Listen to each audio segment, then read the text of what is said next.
medieval England, the early years of the reign of Edward I, a troubled land in those days. Her great feudal fortress castles, born in that uneasy time, stand now as stately monuments to how unyielding were the enmities that caused their building. More than 2 centuries had passed since the Norman conquest had brought the last infusion of what was one day to be English blood. Yet the bitterness between the Norman conqueror and the Saxon conquered lay still unhealed. It had separated the neighboring great houses of Bulair and Gurney by far more than the scant few miles that lay between them in those days that began with the death of Ralph, Earl of Lesford, and Lord of the House of Bulair.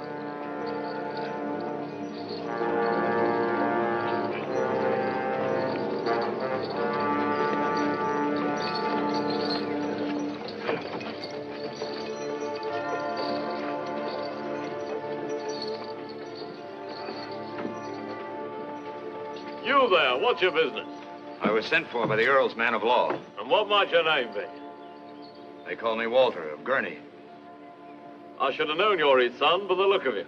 Well, you had a good man to father you, I'll say that. You'd best come this way. Sections of any breeding won't find much welcome here now that he's dead.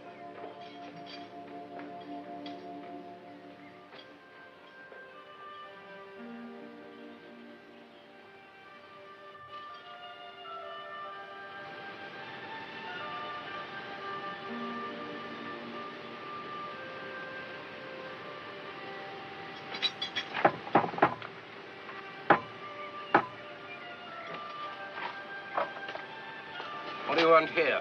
He wants to see Simeon Bowtry, the Earl's man of law. Oh, so you're the lad from Oxford. I'll take you to him. Thank you.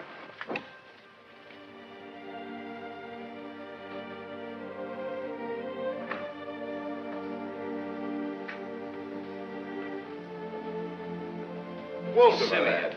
I'm glad to see you. You've grown. Thickened out anyway.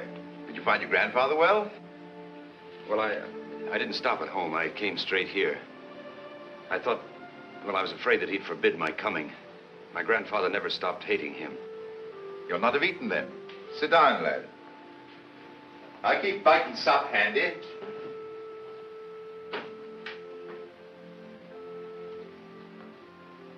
Fall to, lad. Tell me, young scholar, what have they taught you in this Oxford of yours? Oh, numbers, many things. I can read as well as you, Simeon Bowtry. And write, too? Yes, I know a little Latin and some Greek, too. And French, too, perhaps? No. I'll not learn that Norman tongue. Let them learn ours. 200 years since they came here, and their court still clatters with that foreign... Easy, lad, easy. You forget this is a Norman house now. Do you want to get us hanged? Simeon, tell me, why did you send for me? Reason enough. You're in the will. By name? I mean, he acknowledges me as his son? Yes, he says you're his son. I knew he would. But don't count on too much from it, lad. Tell me, you knew my father well. He loved my mother, didn't he? More than he loved that Norman woman he married. He loved me, too. I know he did. I remember once, when I was little, I admired a pair of boots he was wearing. They were black with gold leopards. He said that he'd get me a pair like them. He never did, of course, but I knew that he wanted to. If he could have done what he wanted, he would have made things different, wouldn't he? Your father, Walter, bore a stout lance in battle, and he was gentle enough of heart. There's truth in that.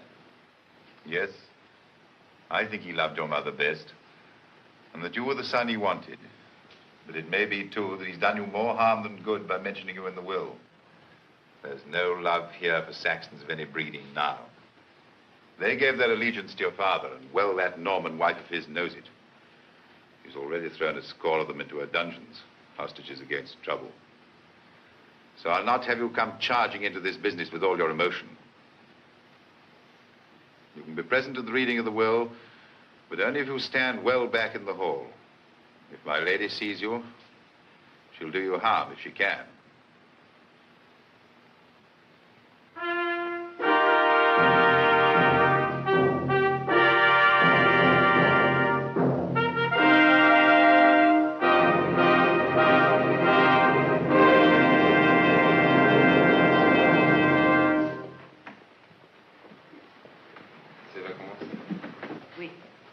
Begin. In the name of God, amen. This is the last will and testament of Ralph, Earl of Lesford and Lord of Bulair.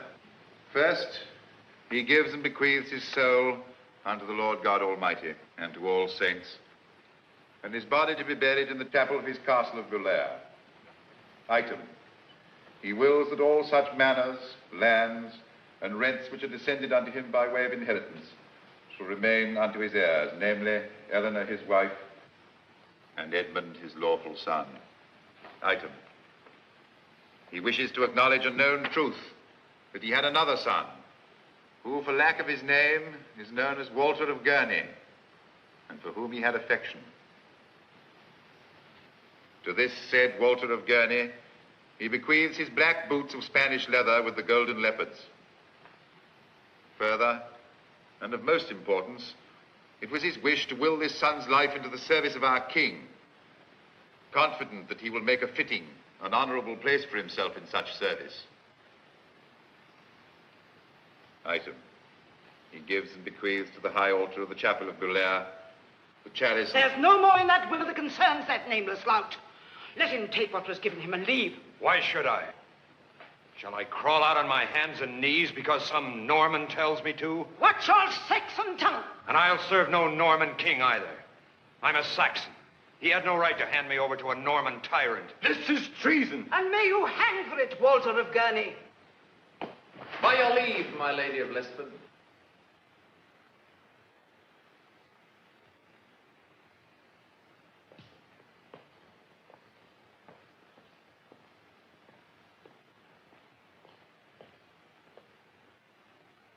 There's something here, I think, that touches on a matter with which I am very much concerned. I should like to question this young man. You have no need to ask, Your Majesty. It would seem that the prospect of entering the service of your king does not altogether fill you with pleasure. I'd like you to tell me freely why this feeling is so bitter. You may speak up, lad.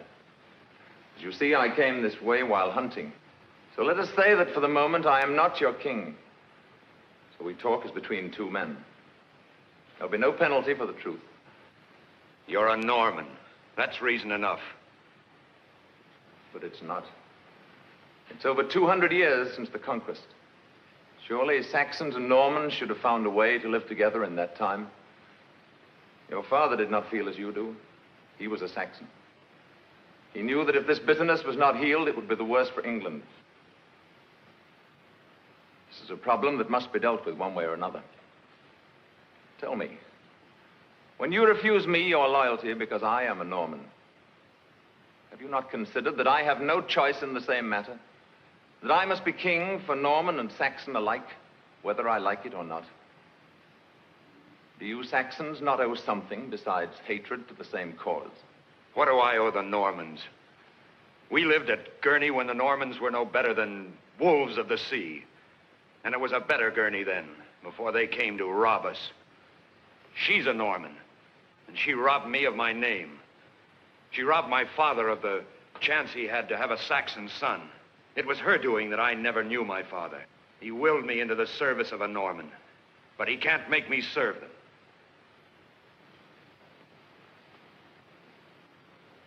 I've heard nothing in this that touches my problem. This seems to me to be a matter between a son and his father. I would not like the lad to be hanged merely because he has been hurt. It is our wish that he be let go free.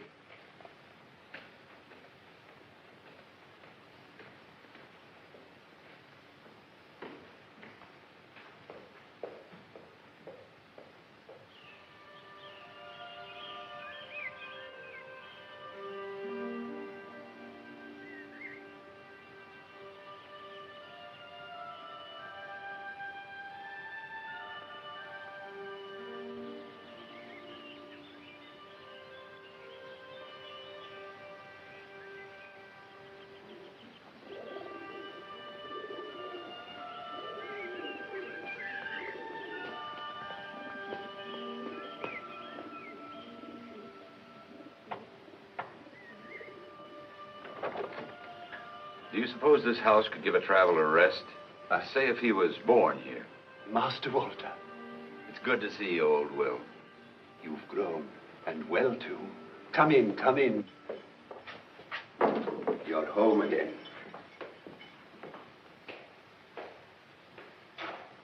I hoped you'd come by supper time. I laid a place for you. You knew I'd left Oxford then. Aye, we have a guest who came from Oxford about you, I think. Who's that? Bacon, Friar Roger Bacon. Oh, Friar Bacon. He was a teacher of mine. I'd like to see him. I'll tell him, Master Walter. Will. What did he say when he found I'd left school? My grandfather, I mean. You know him, Master Walter. He never says anything. He just looks. How is he? You saw that pile of iron in the moat? Yes, I did. I meant to ask. We have gone into trade. A belted knight of Gurney in trade, dealing in armor as iron and swine. And just like he does everything else, not a word to anyone. One morning, the horses were gone, and the swine came, and then the iron. And when they wanted to know where he wanted it put, he told me to have them put it in front of the gate. They didn't know what he meant, but I did. If we were going to be in trade, put it out where the world could see. If it's a price to pay, pay it. And when he walks by it, he looks neither to the right nor to the left. I'll call Friar Bacon, Master Walter.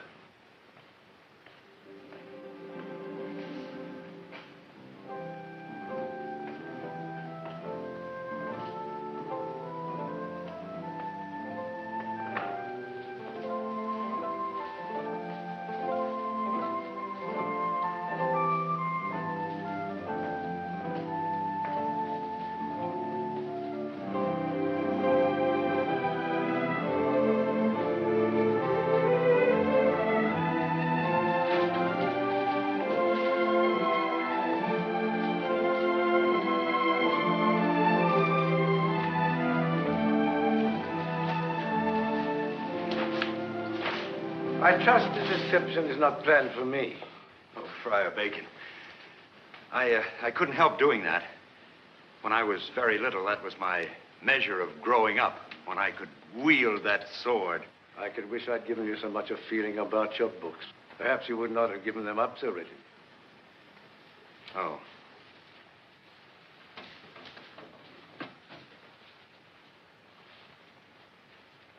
What happened concerning your father? Was it all you hoped for? No. Will you return with me, then? I don't know. Never mind. There'll be time to talk of that later. Perhaps with your grandfather. That won't be so easy. Why not? Well, you see, my grandfather and I only talk to each other through someone else. It makes discussion difficult. You mean you don't speak? Generally, we talk through old Wilderkin. But I should warn you that it may very well be you if no one else is here. Oh, you mustn't think that he's unkind. It's just an oath he took after the great quarrel with my father. Well, perhaps I ought to tell you a little bit about it to make it clear. My father was betrothed to my mother before he went on his crusade. When he was returning, he fell ill of a wound, very nearly died of it. They cared for him in a Norman house. Well, after a long time, when he was well again, he married the daughter of that house, the one who had nursed him. It was out of gratitude, I suppose. He didn't know that I'd been born. How could he? As soon as he found out, he came straight here. And then there was a quarrel, so bitter that I can still remember it. My grandfather swore that he would never speak to my father again, nor to anyone else of his blood. That included me, of course. Although he didn't mean it that way, I've often thought that he was sorry for it afterward. But my grandfather, you will find, is a man who does not take an oath, nor anything else, lightly. I see.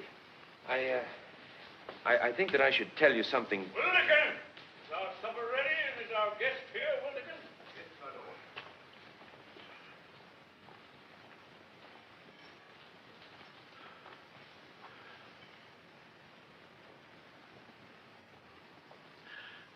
lord. Willigan, tell my grandson that I'm pleased to see him and to see that he's grown the shoulders of a man. My lord wishes me to tell you... Tell my grandfather Wildekin that I'm glad to see him, and that I hope the shoulders are broad enough to be of service to him soon. My lord, Master Walter... Well spoken, Wildekin, well spoken. Ah, and our guest. Welcome to our table, Friar Bacon. Thank you, my lord.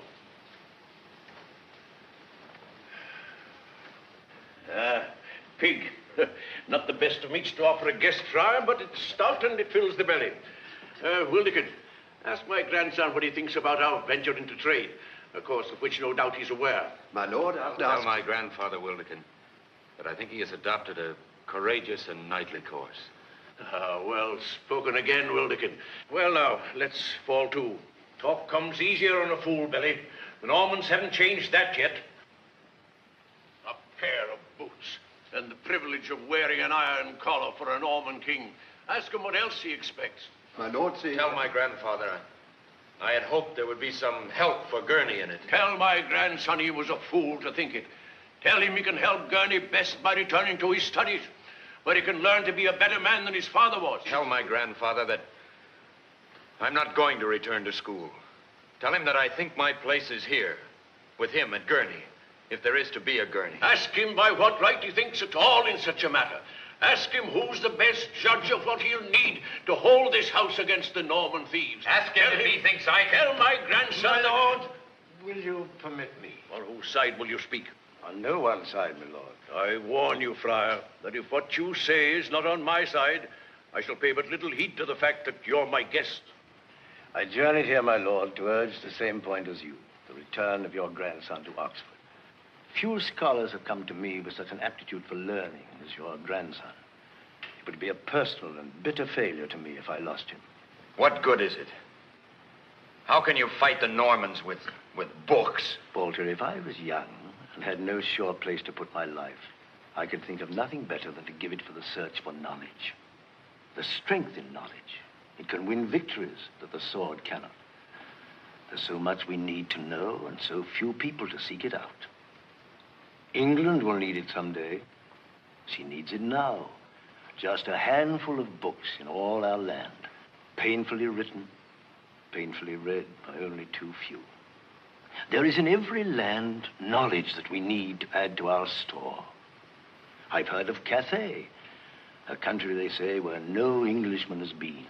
An old country, fabulously rich, not only with gold, but with the knowledge of many ages. I've heard that they know of a substance which, when it touches a spark, disappears in a blinding flash of light. That they have instruments which help them to travel by sea and land without becoming lost. Do you believe those old wives' tales? Yes, and more. Walter, what a challenge when you're young. What better thing can a man ask of life than that? I don't know. But it's a soft blow to strike. If I'm going to leave him here alone, I want to strike a better blow than that. Let him go. He has been hurt. He'll think better after he has slept.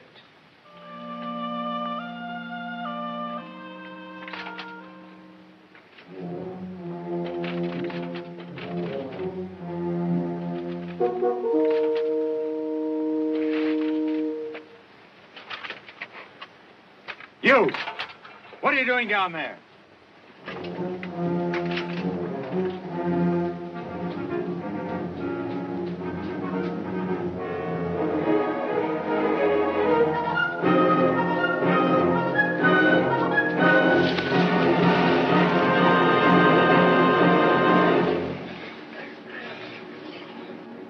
What do you want here? Who are you? It's the grandson of the old lord. He's nobility, then. I don't like it. Tris Griffin, you're no thief. What are you doing here? Go on, let him up. The Saxon. Tris, We've played too often on these walls. I know you, and you, Dickon. You're not thieves. What are you doing here? Well, it's bad enough. We had no trouble with Bulair Castle while your father was alive. But now the Norman woman has thrown a dozen Saxons in her dungeons as hostages. Yes, I saw them. Well, we're going to get them out. Out of Bulair? How? Well, don't think too little of the strength of this. She has a beautiful long arm. Oh, but not against stone walls, Tris. I told you he'd be on their side. Who said I was on Norman's side in anything? Who's your leader? Well, I am, in a manner of speaking. Well, we all are. Well, you might stand a chance if you could get inside the gate. What's your plan? Well, that's the hard part. The thinking. Well, maybe I can get you in. Look, this isn't your quarrel, Walter. Give me a few men, and I may be able to get them in the Miller's Gate. I know the signal. If we can get the drawbridge down from the inside, then you might stand a chance. If we can't, you're still on the outside, safe to hunt me down if I've betrayed you. All right, you can go with us. Come on, get your weapons.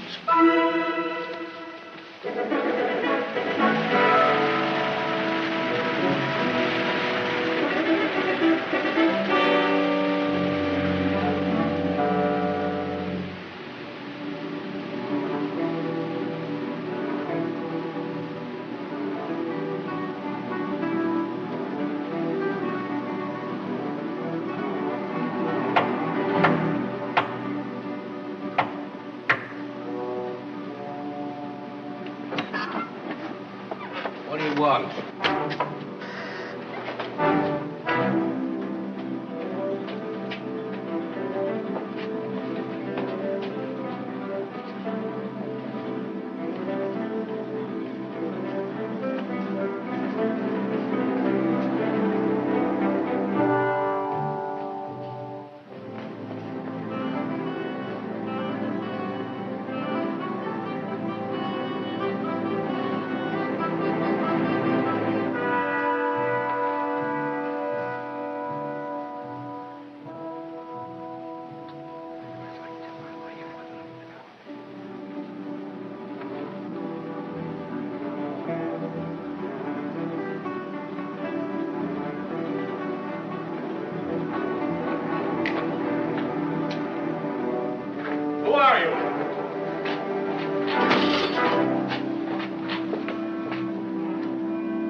Luck's too good. It's probably yours.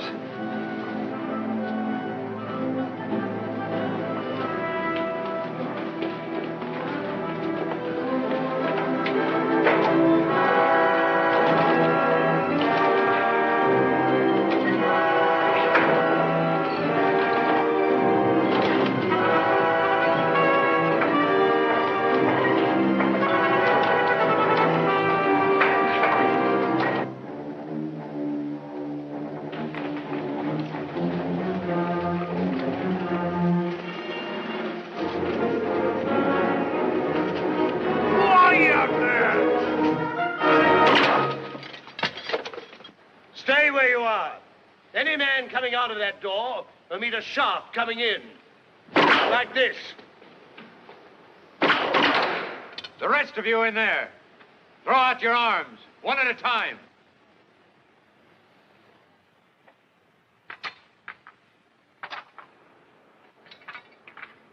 You down there, whoever you are, I must ask you to disperse. And if you have a grievance, to submit it in the proper fashion. We'll present it now. We'll give you 5 minutes to yield the prisoners.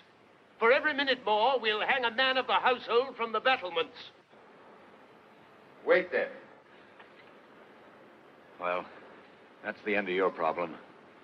His new Norman master has no belly for fighting. I'll go see about my problem now.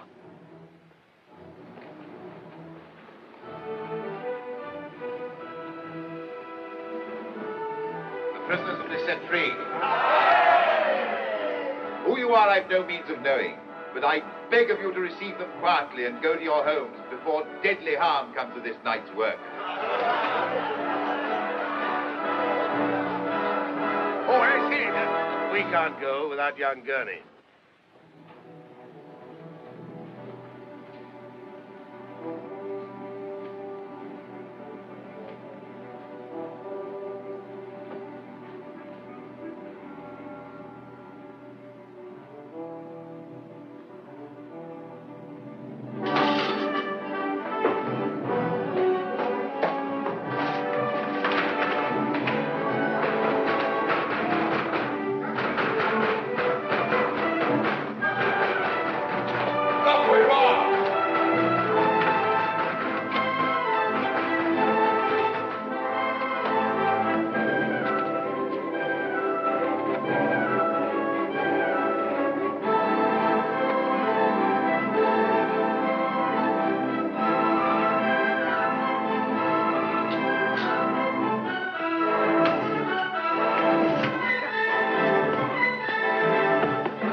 for this, Walter of Gurney? And you, Tris Griffin? Well, we can't stay here. They'll start to hunt us early in the morning. I know this forest better than they do. They'll hold your family to bring you out. There's nobody but Sarah. You're lucky. I have my grandfather to tell. And tonight... Why did you want the boots so much, Walter? Well, they were all I had on the side of saying my father loved me, when all the world said he didn't. Well, if they fit, they'll keep my feet warm.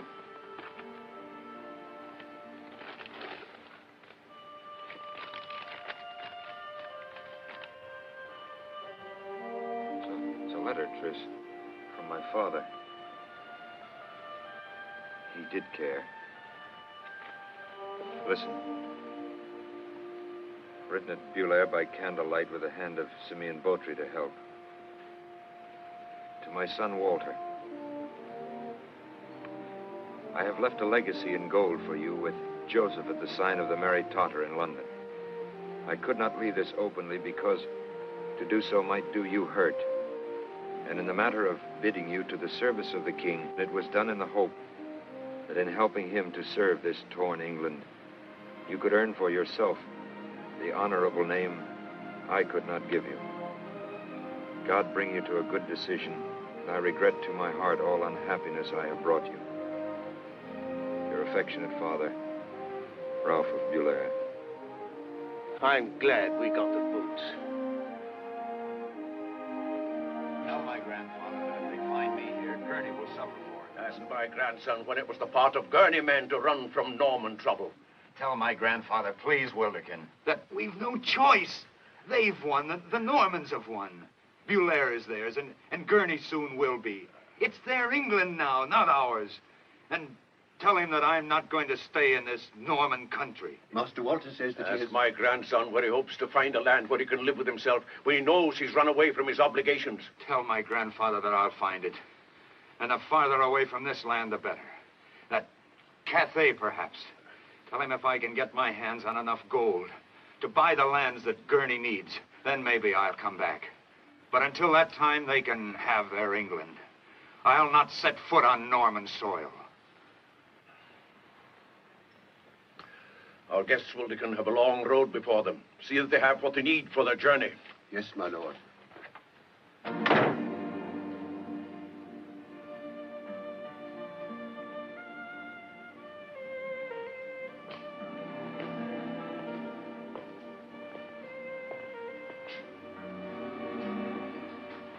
Come on, the sun will soon be up. Yes, the Bulair hounds will run with the first light.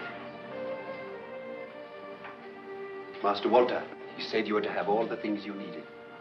And he said you were to have this standing cup. It has some value. It is the last. Tell him to keep it. Maybe I'll fill it with gold for him someday. Thank you, Wilderkin, for everything. Good luck, Master Walter.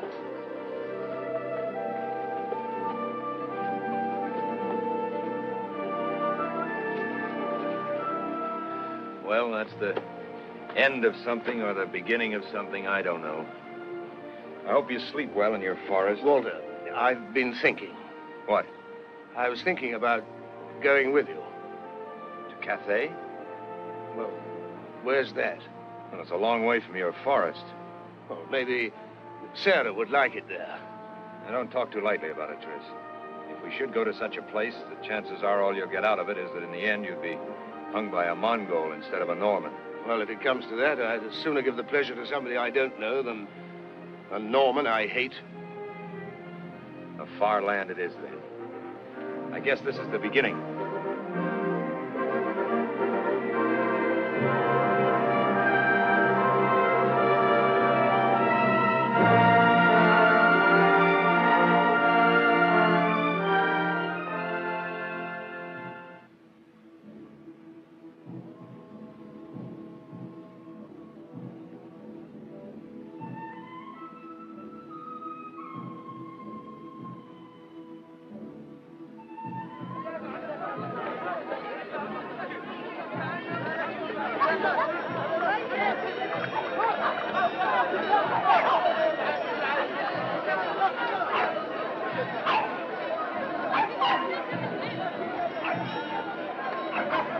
ابن الكلب.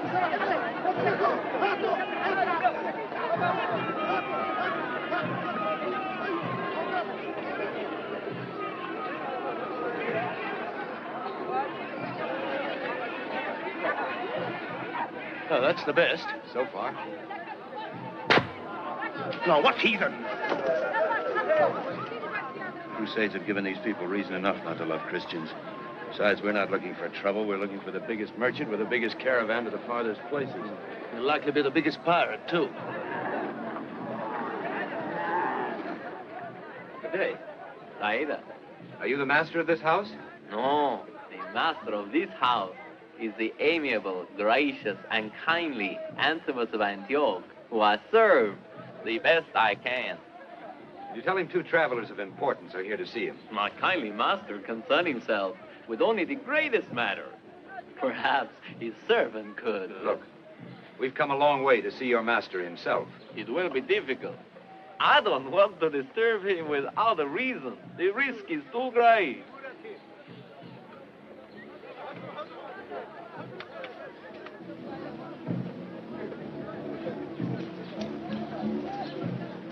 I suppose the risk seems less now, I will see my kindly master.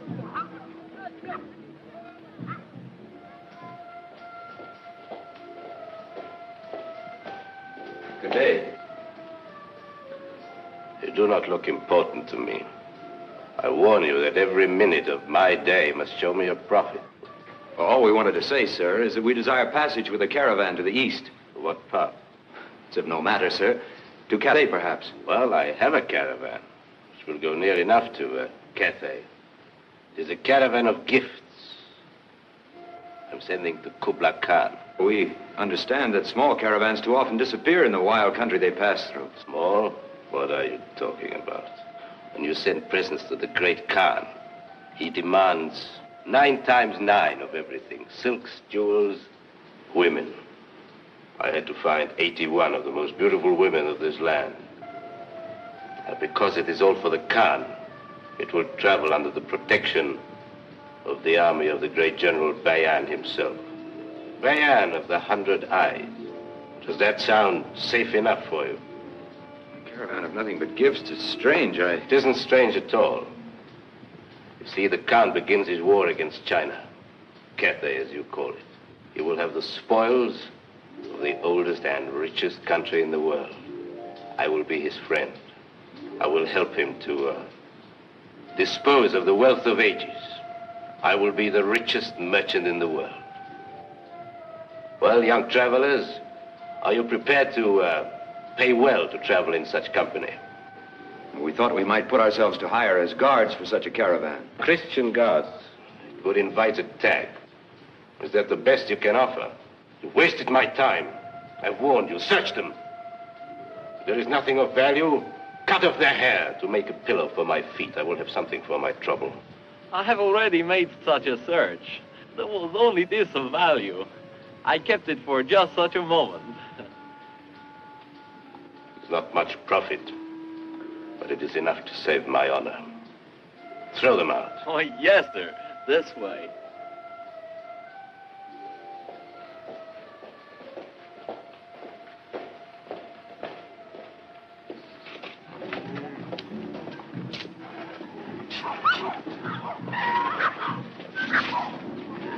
What did you do that for? Why did you lie to him? Sometimes they call me the bird who feathers his nest, because they say that I steal from everyone. It is not true, of course. But let us say that I'm in a position to take a smaller profit than my kindly master. I go with the caravan. I'm in charge of it. Perhaps I will take you. It will cost me nothing to provide you with equipment. It will be his. How much gold do you have? Well, there isn't much left. And you're not exactly giving us good reason to trust you with what there is. Who is this Bayan general? The one with all the eyes? Oh, he's the greatest soldier in the world. The great Khan borrowed him from Persia for his war against China. He will conquer the world one day. And where is he camped now? 3 days from here, with his army. I wouldn't consider offering your services to Bayan. His men are trained to love killing. They would enjoy cutting a Christian's throat. I'm afraid you have no choice but to deal with me. How much gold have you?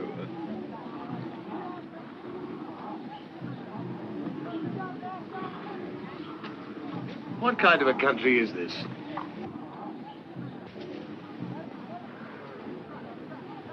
Good. How soon can we get started? 2 dawns from now. You're lucky you found me.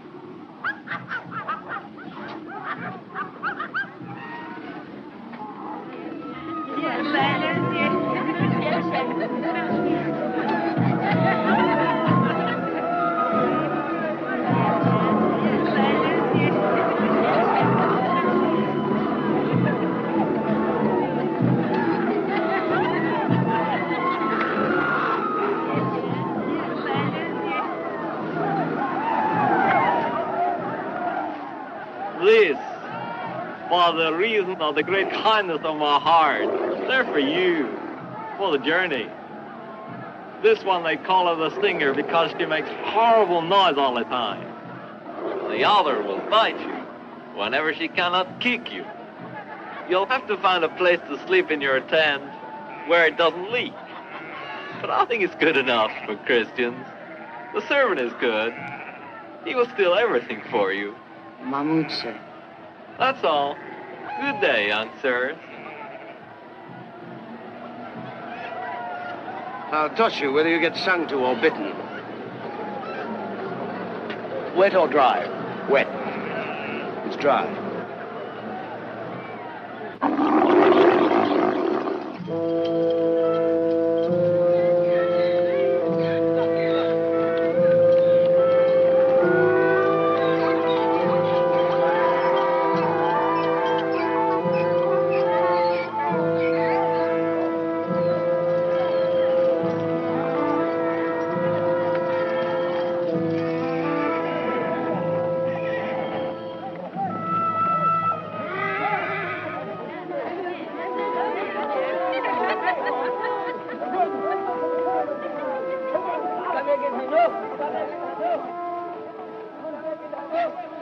Mahmoud, I don't know why they didn't build me to fit a camel better. Or build a camel to fit me better. Well, I found out some of it from our nest-feathering friend. That mighty general is camped right over that hill with his army. We're camped here so that wild crew of his doesn't get a look at the women we brought with us. We're not traveling today because he's holding games, some sort of tournament on the plain. And I also found out another thing, why they call him Bayan of the 100 Eyes. I thought maybe he had that many. Now, they say he can see everything. Tomorrow, you'll know how every man performs in the games. There'll be all kinds, horsemanship, archery, all... Archery? Oh, that interests you, huh? Yes, it's a little cold for fine work. Though the light should be good. What are their bows like, do you think? Bone and steel, the finest in the world. Wait till they hear Sarah talk. But they won't, my impulsive friend. No, the last thing we want to do is to attract attention. So you leave Sarah right where she is. It wouldn't hurt just to take her along. And you won't take her off your shoulder. She won't make any trouble at all. I'd feel surer about that if her name wasn't Sarah.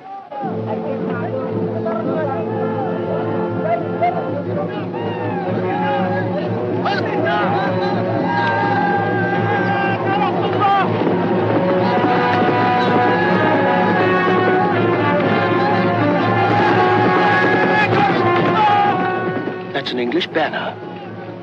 Probably a crusaders that he killed. The infidel swine.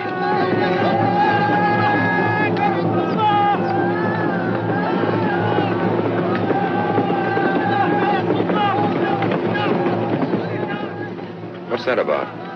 He's the camel driver who came too close to the woman's tent yesterday.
child's play. Child's play. At that range, I could toss an arrow in the mark. Somebody ought to show him what an English bow can do. Chris!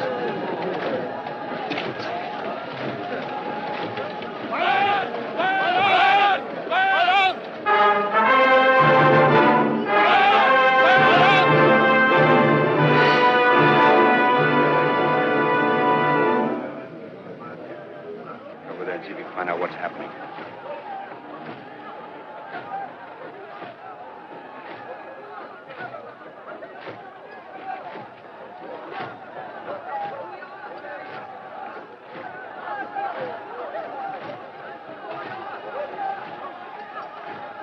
He says that Master's to compete, but if he does not make good, the bow's to be broken over his head. It means that if Master fails, they are to beat out his brains. Who is he? That Master is Bayan of the 100 Eyes. Does he know what will happen to him if he fails? I do not think so. I guess you're right. Look at him. All he knows is that he's out with Sarah. What were they talking about? Oh, nothing. The bow, that's all. Well, go ahead, my friend. Remember the wind, Tris. Well, I was weaned on remembering the wind. Sarah herself would remember it if I forgot. Good enough.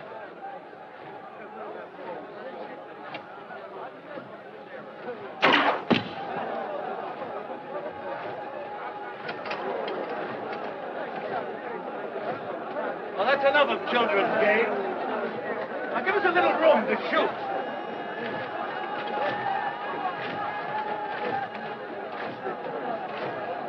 Tris, if we're going to show them something, let's show them something good.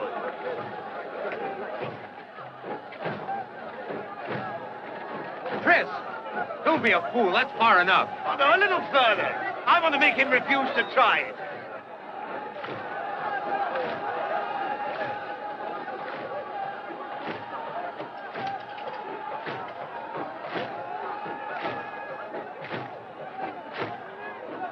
Now, my heathen friend, would you like to try first?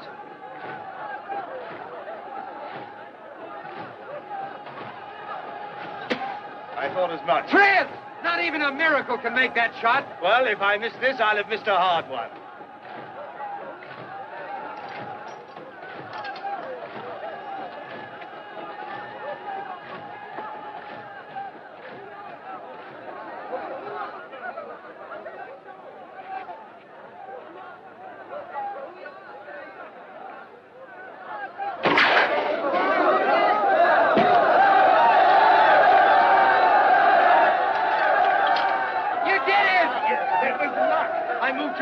I don't know why. I think it was Sarah trying to show off.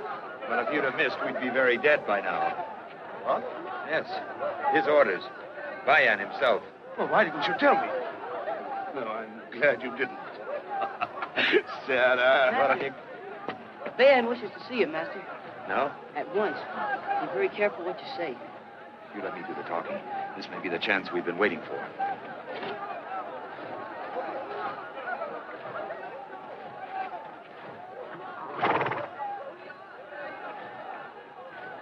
My lord, that shot of yours, how much luck was there? I want the truth. Well, there was a certain amount of luck in it, my lord. How often can you make the same shot? 3 out of 5 times. The bow can be handled quickly? Why, he's put 3 shafts in the air before the first touches the ground. I asked the bowman. With accuracy? I've seen him bring down 3 ducks with 4 shafts. Oh, it's light. I like that. Light and strong. It comes from the wood or the way it's made? From both, my lord. From the yew and from the skill in shaping the bird to take advantage of the grain. What's it called? It's called a longbow. He calls it Sarah, my lord. Sarah? That's a woman's name. Yes, Lord. I have reason to love your Sarah even more after today. She saved your skull, you know. Yes, I've just been telling him about that, my lord. The shaft should pierce armor. Yes. You've seen it tried? You. Steel tipped, it'll pierce anything, my lord. I think this is the finest weapon in the world. She can reach out that long arm of hers and meet the enemy before he can get close enough to strike a blow against her. With her, an English yeoman stands as tall as any man. He's the greatest soldier in the world. I take it you're English, then. Yes, my lord. I've seen you English hacking away at the Saracens in your crusades, each man his own fortress and his great armor, so weighed down he can't move. It's very stupid, but this is not so stupid. We'll talk about it. You play chess? No. Oh, I do, my lord. How well? Well, 4 moves soundly. 4 sound moves is more than any man in this army can do. We'll play in my tent tonight. With pleasure, my lord. How do we find your tent? Scholar, if any man in my army can't tell you where my tent is, our poetic young bowman can use him as a target.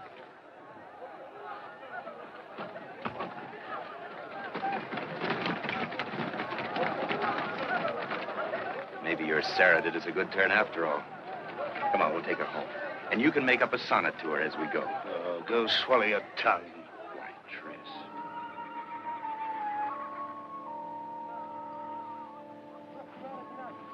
Over there. Let me see that bow of yours. You find the game's ready. I always make the first move.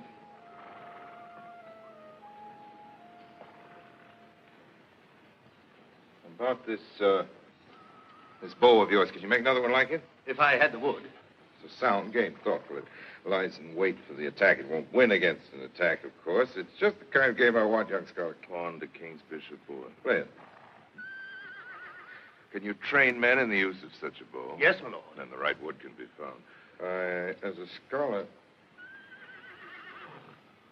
you permit no weakness in the attack. Good. As a scholar, you know something of your country's military theory and practice. I have a certain knowledge of those things, my lord. War is my trade. At least I'm good enough to know that no war was ever won. It was fought in the same way as the war just before it. Why, I've made a weapon of speed. Speed.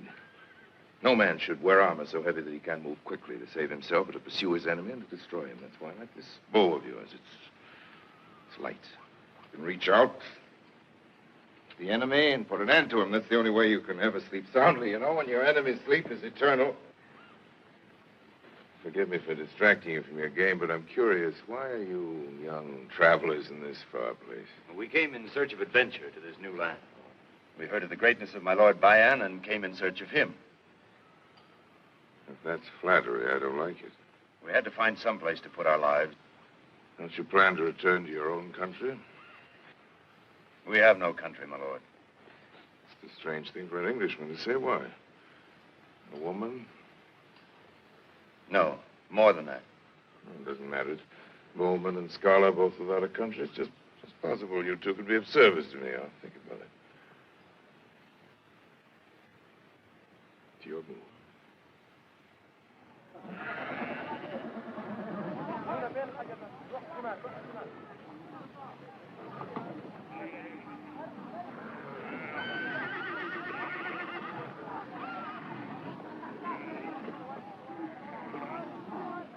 Saida. Oh, it's you. What do you want? It is bad, very bad. What is? This old tent, these old blankets, one little servant, steal food, cook. It's too much. You need second, boy. How do we get him? By the great kindness of your heart? Maybe I get him for you. Maybe some dislike Christians. I do not. All right, out with it. What are you trying to say? Never talk important matters where you cannot see who listens.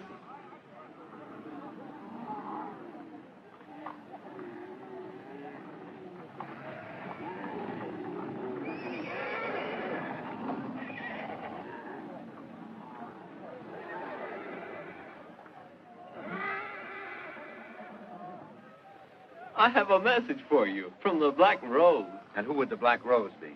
She's a sister of my kindly master. Well, that's fine. She wishes to escape. She says she is going to England, and that all Englishmen are gallant, and you will be glad to help one of your own blood. Are you trying to say that she's English? There is some report that her father was English, a crusader taken prisoner. Why is she called the Black Rose? That's the name they've given to the clove, the most precious of the spices. I don't like it. A girl of English blood being sent to these heathen. Oh, we don't know she's English. She has relatives in Maraja. The only thing she needs is to reach them. I see. And what are you doing this for? I'm not troubled that the lady's in distress. She has a very large sapphire. What does she expect us to do in the middle of Bayan's army? The bird who feathers his nest never leaves things to chance.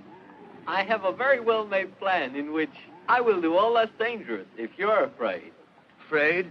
We'd do more for English blood any day than you do for an overgrown sapphire. Oh, that's good. I'll tell that to the Black Rose.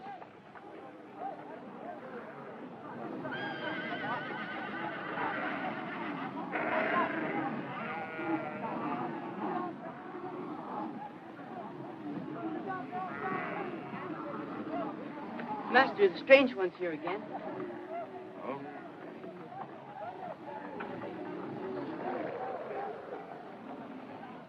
This is your second boy. His name is Muhammad. Well, you can take him back. Go on, get out of here. Very strange. Last night, the camels ran through the tents of the women. They have to take a time for the search. The Black Rose is missing.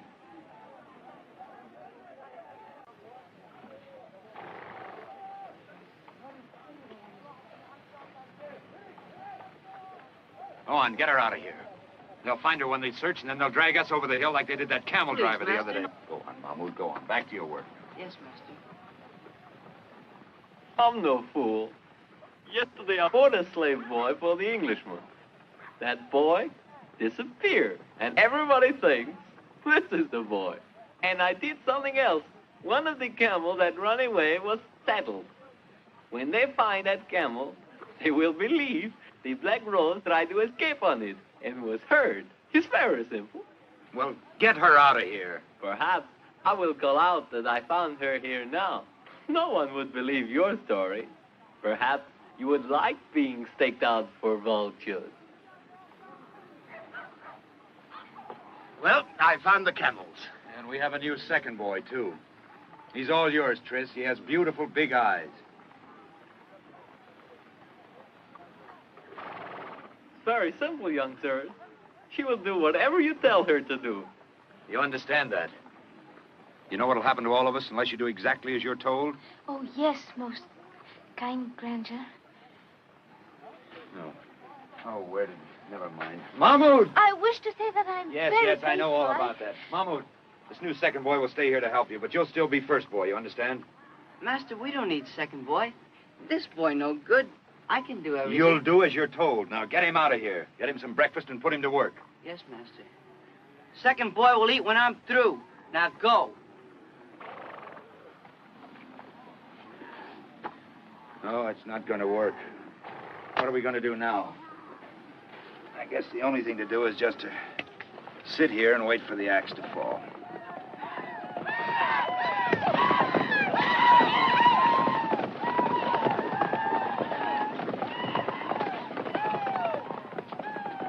Well, the old pirate's right after all. And there's that saddled camel.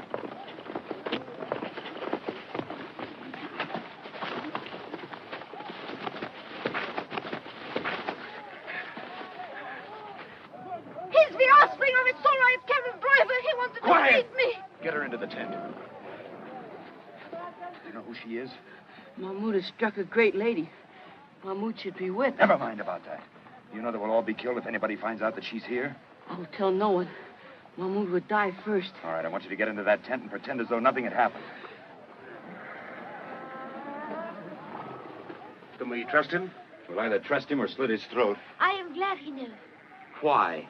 Because now there is no more need of pretending. And I can be in the tent with you the way that it was meant to be. Now, look, Muhammad. I suppose he told you that I am English and that I am to go to England. Yes, we know that. There is so much I must know about England if I am to go to live there. Do you think they would like me? What is it like there? Are all the people as beautiful as you are? Ask him. He's the beautiful one. Oh, no. I think you're much more beautiful than he is. You look just as I always known. Muhammad, there's no time for talking. This is very serious for all of us. Now, I want you to put that turban back on, button yourself up, and get ready to play second boy again. You understand? Yes, I don't want to talk about it. Just do as I say, and quickly, too. Yes, most kind, but... All right, then do it.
saw anyone look less like young gallants going off on a great adventure. How does the lady feel about it? The lady, my lord? What's her name? Sarah? Oh, I think she'll like what lies ahead, my lord. We're making some kinsmen for you, Sarah, so she won't be lonely. I've given orders to find that wood of yours, Bowman. There's something to interest you, young scholar. With that direction-finding chariot, we can strike straight through any storm without getting lost. We can leave the trade route and travel across country. Was that made in China? Well, how does it work? Inside there's a box, and in the box is a needle that points always in the same direction. What makes the needle behave in such a manner? If you don't know, scholar, I won't worry about it. I need the time to make war. Look, there's India. We'll conquer that someday. India? We're done with China. We'll have to conquer something. Let our scholar's mind inquire into a plan for India. But China first.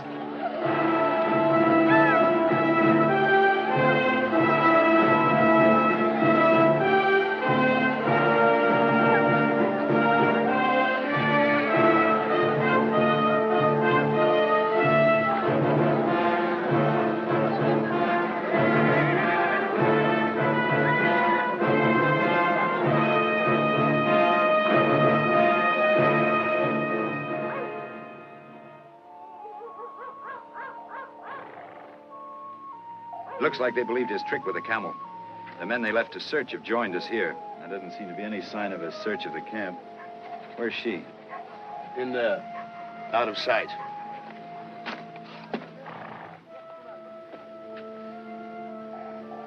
What are you doing? I'm taking this ugly stain Well, off put it my right face. back on again. No, it's very ugly. And I mustn't be ugly when I eat here in the tent with you.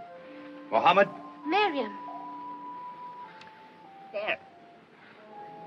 Where did you get that? I needed it. And I got some clothes to wear when I eat here. Mahmoud! Yes, master. Mahmoud, did you steal these things? Mahmoud see, Mahmoud take. Well, suppose they search this camp. There's to be no more stealing. All the women steal from each other. There's to be no more stealing. But if great lady wishes... You do as I say, no matter what great lady wishes.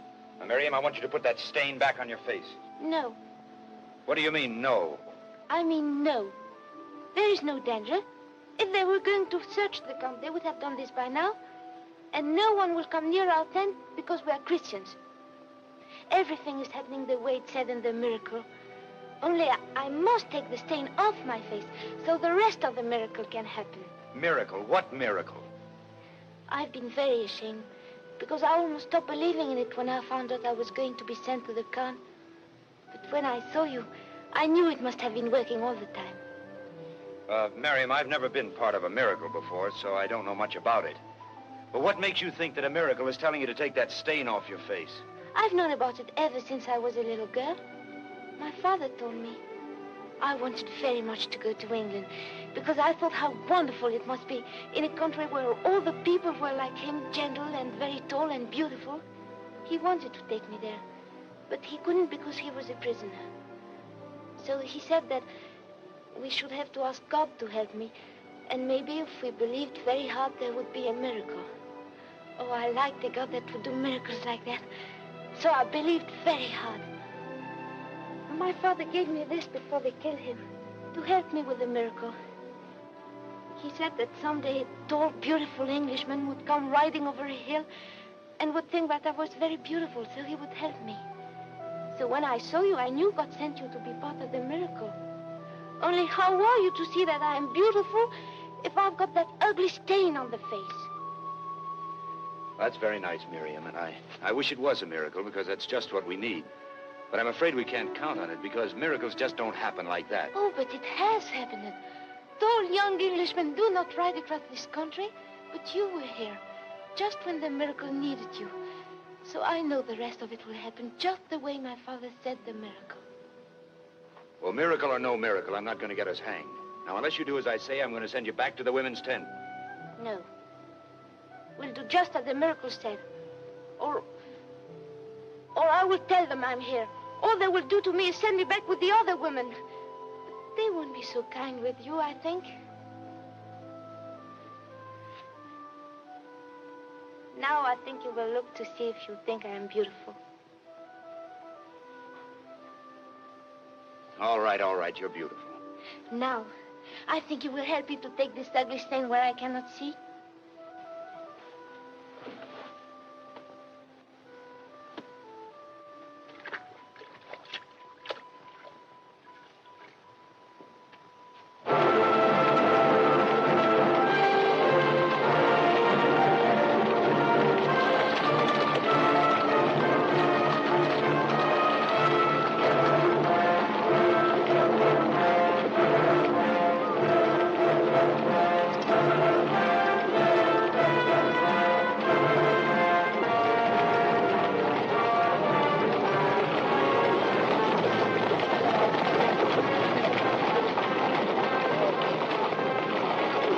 Don't tell me you've never seen men hanged before.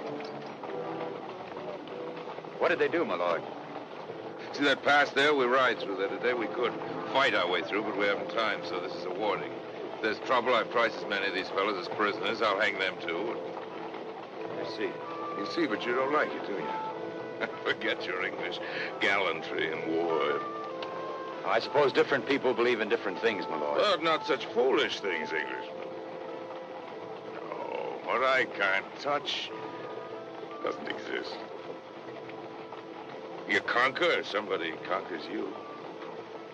That's all there is to it. I thank you for reminding me, my lord. I like you, Scholar. I like the way you speak your mind. I must reward you.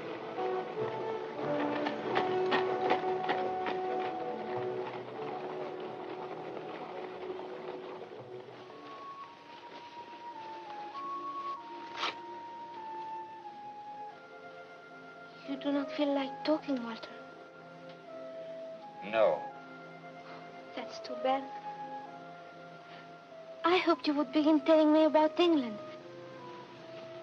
What is it like there? Is it very beautiful? I don't know. Do you think it's beautiful, Tris? Yes. I think it's beautiful. The most beautiful place in the world. It smells good. The forest, the English soil, it's clean. The rain washes it that way, I suppose. It's so clean, it's fragrant with it. I think it's the most beautiful country in the world. Why, Tris. Well, I wish I was there, that's all. Bayan was right about that poet business.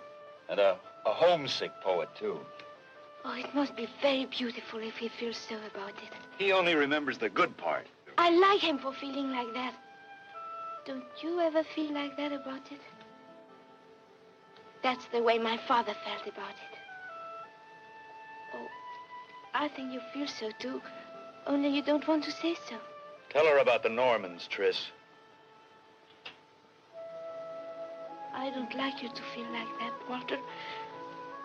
I think to feel like that, you must have loved it very much and been hurt by something. I don't like her. Who? Girl in England you love that hurt you. There wasn't any girl. Oh, you'll be glad. You'll be glad to go back in England, won't you, Walter? That's one thing I won't have to worry about. I won't be going back. But where will you go then? You better ask Bayan General about that. I'll be with him, with the victor, if our luck holds out. What's the matter, Mohammed?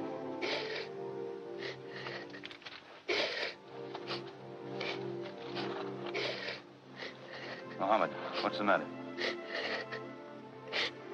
It hurts to think of England if you will not be there. It's not the way the miracle said. Oh, I'm sorry, Miriam. I forgot about that miracle. But it'll be all right, you know. You'll find yourself a hill and another Englishman to come riding over it. You'll be a Norman, probably, but that won't make any difference. We'll make as much of your miracle come true as we can. It'll be all right. I wish you did not feel so. I will be Mohammed again if it will make you feel not like that. I don't mind the stain. Well, why don't you say something?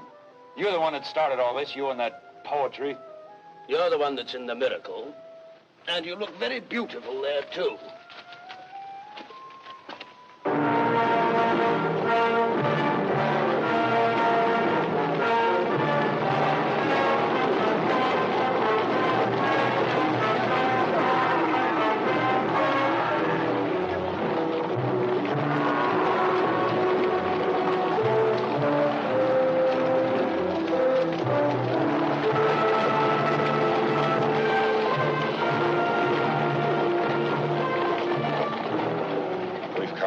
To see that, Scholar. Cathay. There it lies. Play the real game with me, Scholar, the best game. Plays you've never played. Think. I have a new plan for war. Find a flaw in it if you can. It's a plan for China. Many men have tried to conquer China, but she swallowed them all.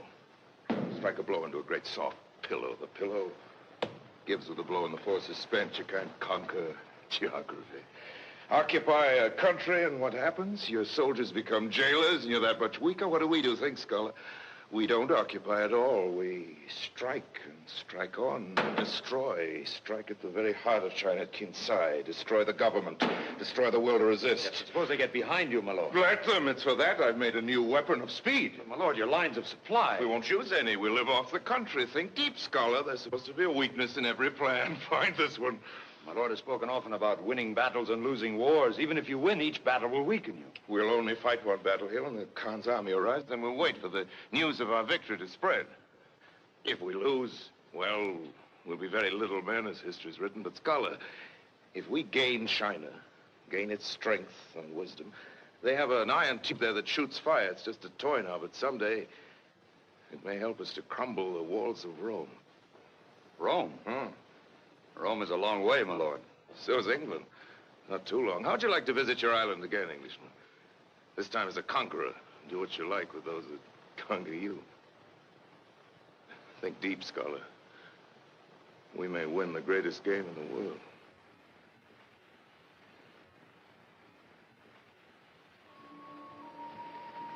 What's the matter, Bowman? Can't you sleep? I was thinking of... You think he can do it? I don't know. I think maybe he can. I was thinking the way he talked. Maybe we were fighting on the wrong side.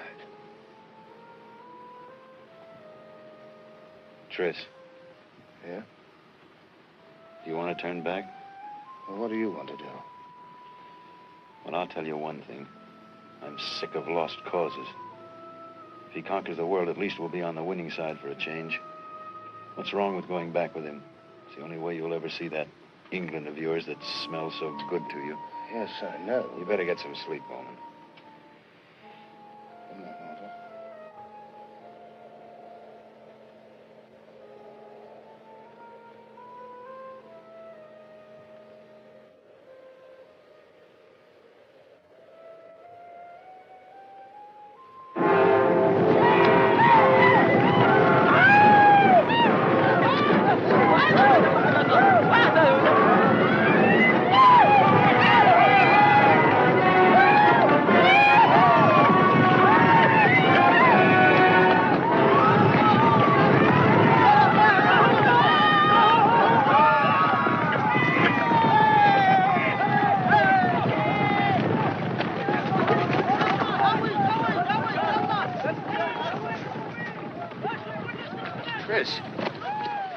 Got yourself hurt, have you? No, I'm all right. I suppose. I saw you at the beginning. You and your bowman against those fire tubes, and then It sounded like the anger of God. I think perhaps they were. They're killing every man, woman, and child in the district. Like harvesters going through a field of grain. They pull their heads forward by the hair for the axe. Not one left alive. Like harvesters cutting wheat. What's the matter, Englishman? We won today. But you have no joy in the victory. Why? It's the business of battle. It's very simple. Kill the enemy. Soldier must like to kill. No man can follow me who hasn't the belly for that. Go back to your tent now and think about it. Think hard. You have a choice to make. That's right. We'd better go to our tents. It was a victory, wasn't it? The bows did well. The general was pleased. Let's go to our tents and think about it, Walter.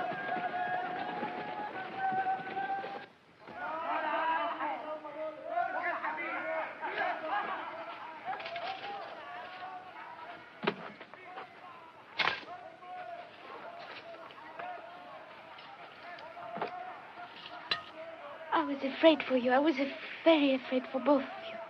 Nothing could happen to us. It isn't the way it went in the miracle, don't you remember? I know, but... Isn't that so, Tris? Yes, that's so. I will be glad when... That's right, Miriam. You mustn't forget the miracle. A tall young Englishman came riding over a hill, didn't he? A knight. A knight in shining armor. You should have seen him today, Miriam. He looked almost like a knight. An English knight. Sword and shining armor. You'd have been proud of him. He looked more beautiful than ever.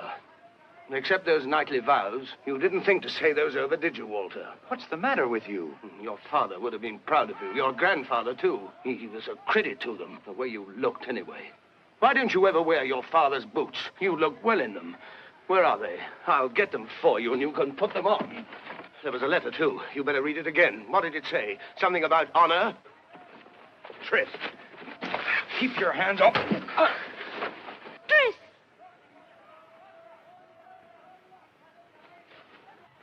Well, I'm sorry. What's the matter with you?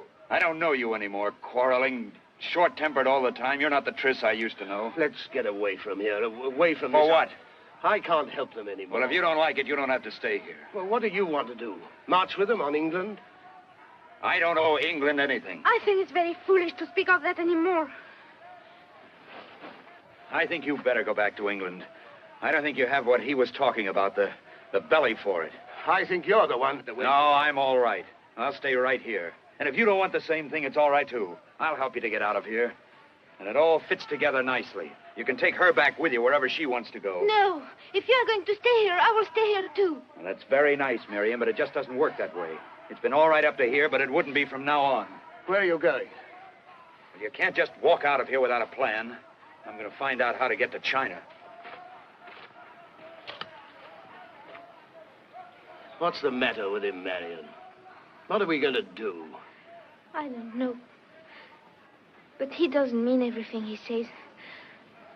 I think he doesn't really know what he wants. But I don't know what to do about it.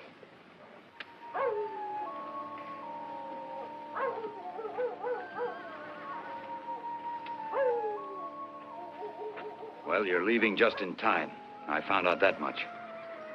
We move again tomorrow.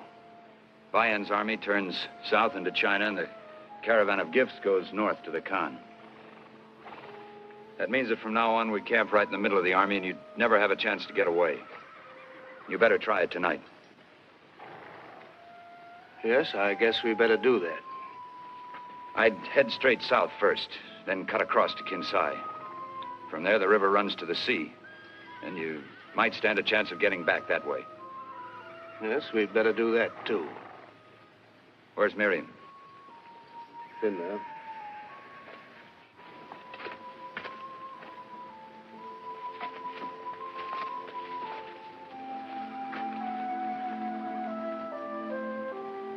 We're going tonight, Walter. I heard what you said to Tris. Yes. You want to say goodbye to me? Well, yes. I'm glad it's hard for you to say. Tris will take good care of you, Miriam. You can depend on Tris. And I hope you like England. He'll feel much happier when he can smell it again. And, tell him... Oh, never mind. You know, Walter, I can go or I can stay. Whatever you want. No, you'll like England better.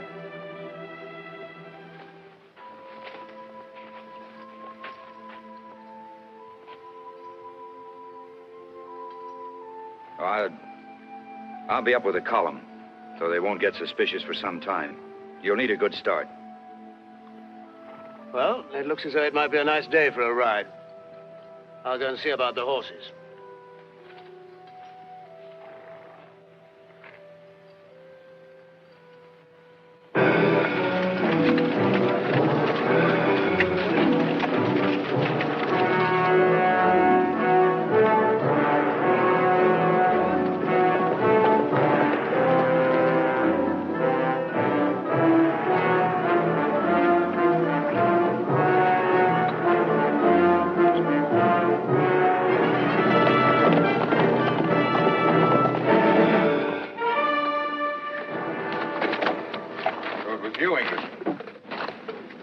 Curiosity as a scholar?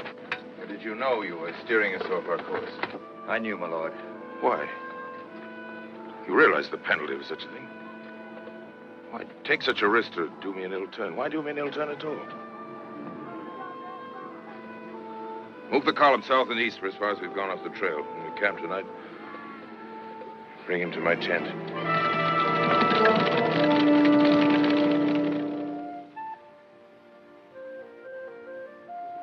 What's the matter? We got away, didn't we? They can't track us in the dark. You've got a part of your miracle. You're going to England. I don't want to go anymore there. I know, Miriam, I know. So there was a woman in it. I might have known. A woman and a bowman who didn't like war. Why take such a risk with a girl? You must love her very much. No, my lord. Gallantry again. I didn't mean to be gallant. If my Lord Bayan hadn't been quite so observant, I wouldn't be here now. Why didn't you come to me about her? I would have given her to you. What's one woman, more or less? It didn't occur to me, my lord. No, of course not. It would have spoiled the gallantry. Well, it's worth something to be willing to die for something. There's a way you may have a chance for your life. A few men have come through it. I'll send you the rope walk in the morning. Good night, Scholar. Good night, my lord.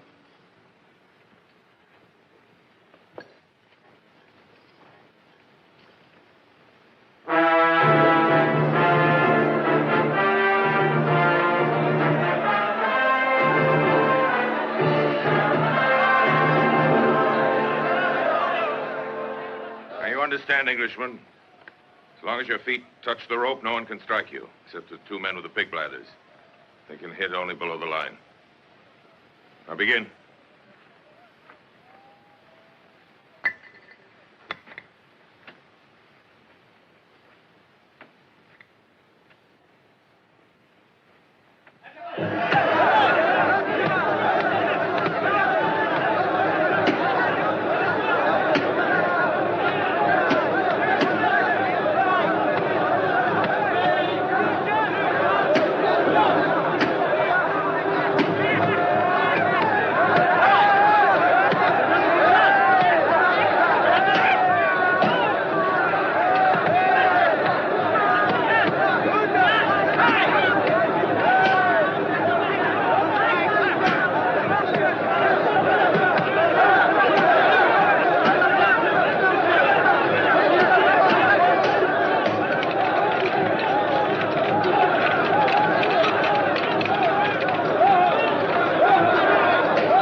You're very tough. For an Englishman. Come in.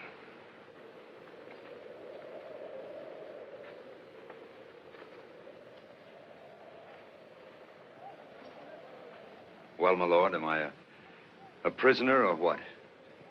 You paid for what you did. Your back should tell you that. But I'd like to be doing something, my lord. You miss the Bowman, don't you? Well, I have a mission of some importance for you. When you're ready for it. I'll take it now, my lord. Hear it first, Scholar. You saw our Chinese visitors. They brought this tribute to avoid battle. Won't be so easy near Kinsai, but our war's been going well. We've only had to fight once since you've been sick. We've taken 4 cities. Perhaps I should remain in bed. Now Kinsai. There are those in the government who want peace, but they haven't much influence with the old empress. But, Scholar, suppose I sent you to Kinsai as a traveler of rank, a student from another land, and you told what you've seen of our strength. Yes, but will the empress hear me? Find the heads of the peace party. They'll see that you're hurt. You can refuse to go if you want to. The risk is great enough. No, I'll go, my lord. Settled it. Scholar, maybe I'm a little sorry I thought of this journey for you. Be sure of this, if they kill you, I'll kill 10 of them for every hair on your head. I have a strange feeling I may not see you again. If that's true, I'll miss you, Scholar. I don't miss many men. Well, for your sake, I'll try not to get killed.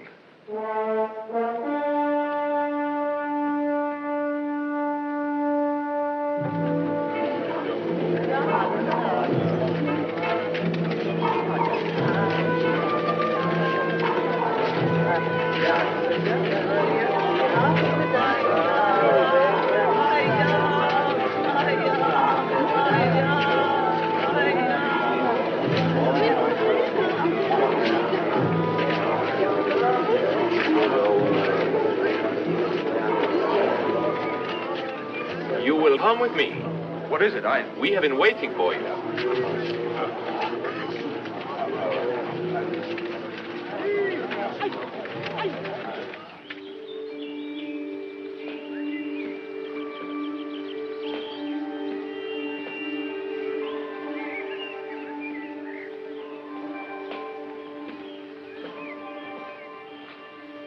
What is this place? It is the palace of her unlimited magnificence, her kindly splendor, the Dowager Empress of China. Well, what am I doing here? I do not know entirely. You will wait.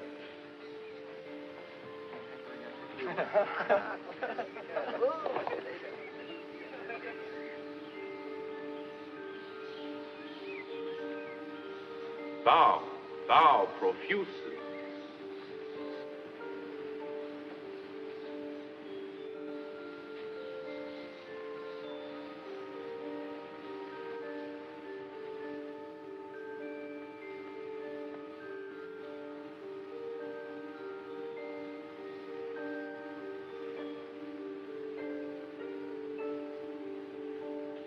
Now, are they 2 of them, or are they not? Are their skins fair, or have you no eyes? Is there such a prophecy, or is there not? Is it your duty to know such things, or is it not? Do not argue with me more in this matter.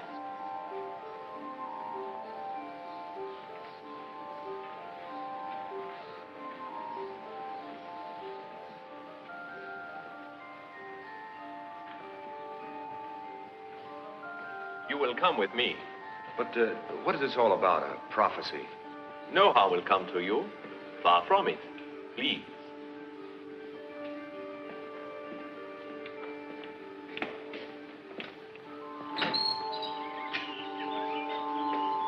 This is your house. It has been prepared for you.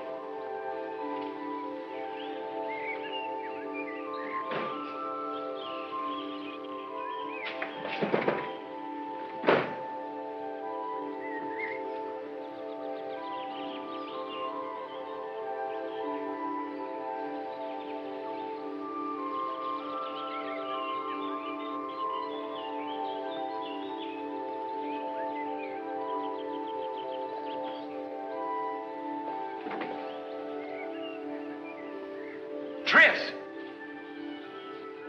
Tris! Tris! What are you doing here?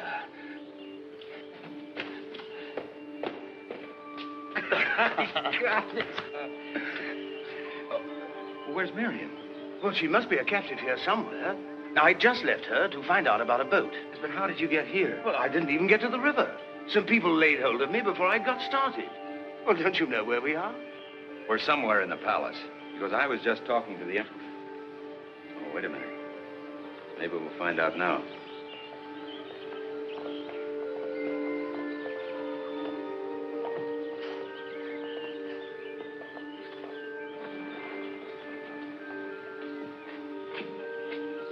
Good day, young sirs.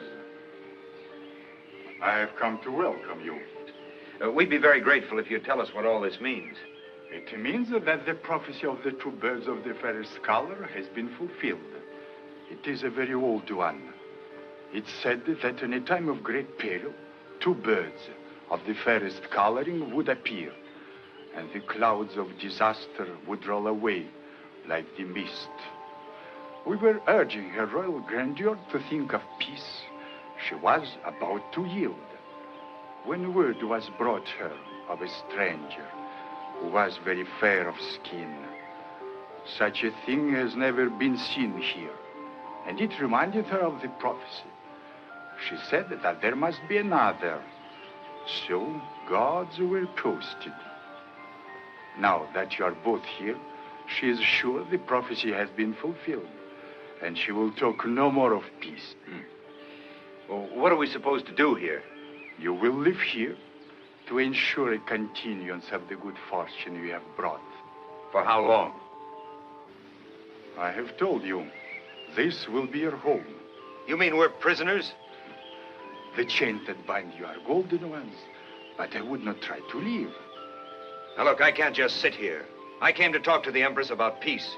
You tell her that I come from the Bayan General himself. It is too late. Her excellent kindness is certain that you were sent by the gods. So now we have nothing to fear. The gifts are meant to fit your station as gods.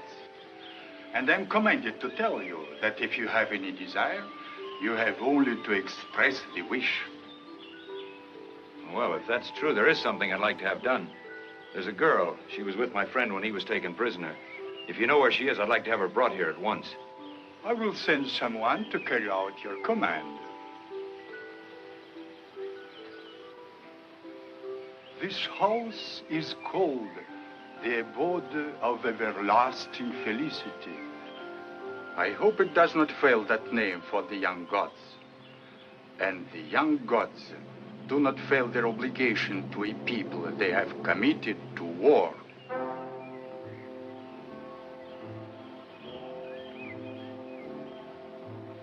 I think he'd like that one better.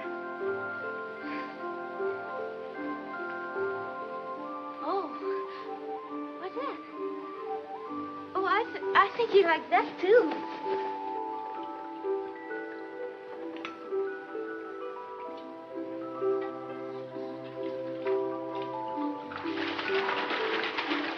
Walter! Not now, Miriam. Go away. But I have to show you. What? Oh, look, it's beautiful. They're made of silk to go on next. I'll see them later. All right, Walter, but it's wonderful.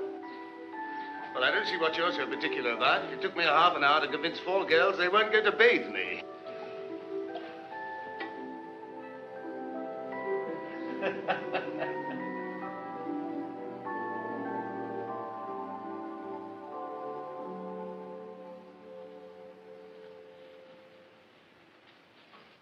Where is he, Tris? I don't know. He said he was going to find out if the gods could still have anything they asked for. Did he talk to you, Tris? About himself, I mean. No, not exactly. But I think he's sorry he was angry with you. And so he ran away from Rebellion General to be with him. No.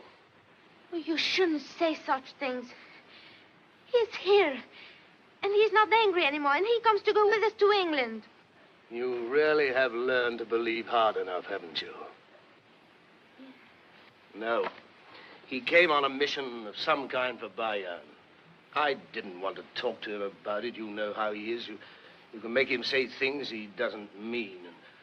And there's one thing. He can't do anything about it while we're shut in here. And there's something else, too. It's about these.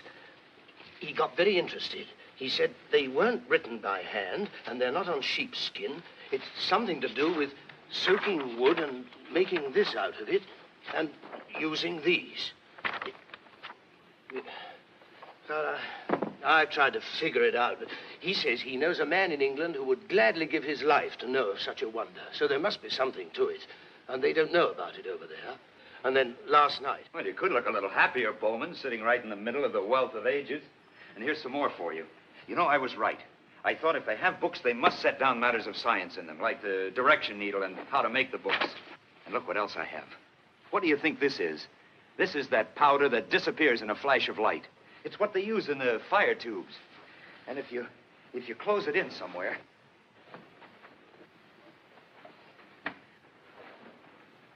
Now, look.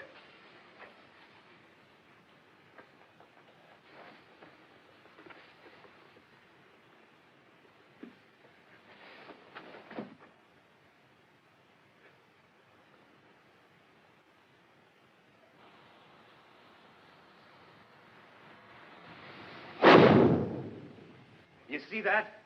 Bayan was right. There's the wealth of ages, Bowman. He'd rather have that than all the jewels in China. Do you know what you just heard? They don't know it yet, but you just heard the walls of Rome begin to crumble.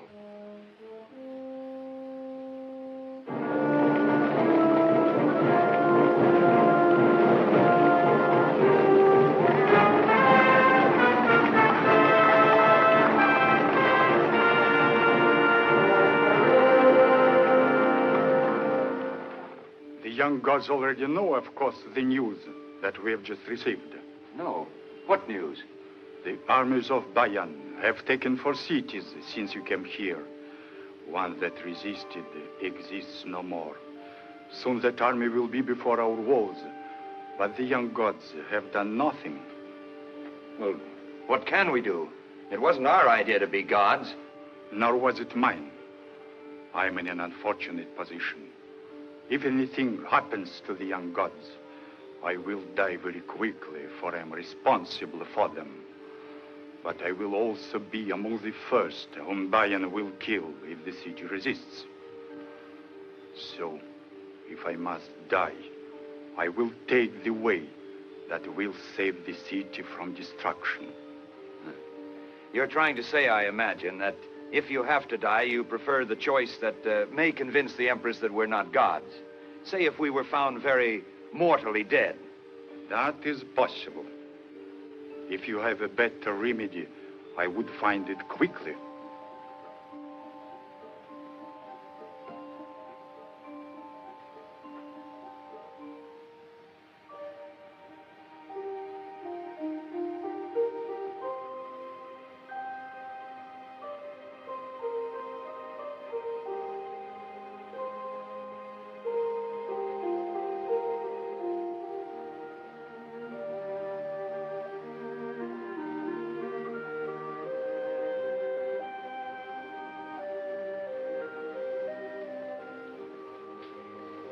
Walter? What's the matter? I couldn't sleep, Walter. I want to talk. Please wake up. Oh, can't it wait until morning? No. I don't know if I can say it now, but if I think of it anymore, I won't be able to say it at all, I think.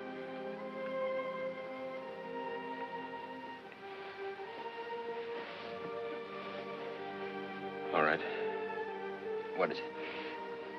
If it is true what he said, that we shall never leave here until we die, then... Go on. I know it's true that you do not love me. But if this offer is also true, then you can never find anyone else to love, isn't that so? Yes, I suppose so.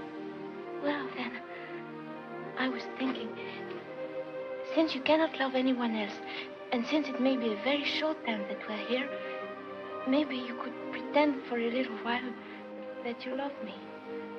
like it was in the miracle. Oh, I would like it very much, and you wouldn't have to pretend very hard. But if you did pretend for a while, maybe it would get to be true, since there is no one else.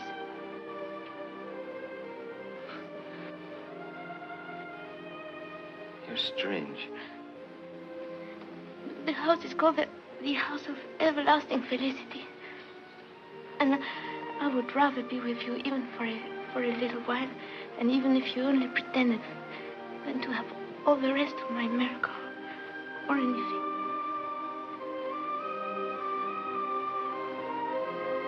Miriam.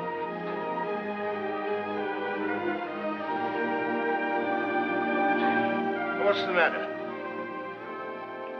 Wake up, Tris. I think he loves you. Oh, that. Only why do you have to pick on a time like this to find it out? Miriam. Miriam. Oh, where have you been? Can you sew? Yes, a little. Good. I want you to take these coats and sew as many of those jewels as you can into the linings, and do it quickly as possible. Did you find a way to get away from here? Yes, I have. You know, I thought our friend last night was pointing at something, so I took a look around. Now, there was a door that was heavily barred before. Now I could open it. There was a room behind and a passage leading to the river. I followed it. There are boats on the river. Now, the attack must be close because a lot of people are leaving down the river. What I don't like about it is it's all too neat. Now, I tried to think like our Chinese friend. Just letting us get away isn't good enough. But if we were killed doing it, just when danger threatened, we wouldn't look very godlike. And he could easily convince the Empress that we hadn't just returned to our celestial paradise. It would give him a chance to save his city and his skin. What do you think, Tris? Well, he didn't give us much choice. Well, we better wait until night. We'll stand a better chance at the river. Come on, get ready.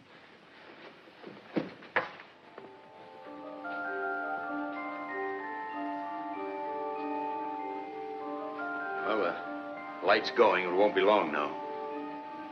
No.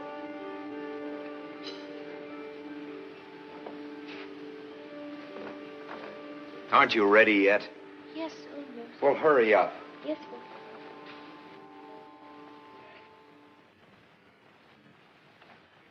I'm sorry, Miriam, that we got you into this, having you brought here. I'm glad you did it, Walter. Well, hurry up. Yes.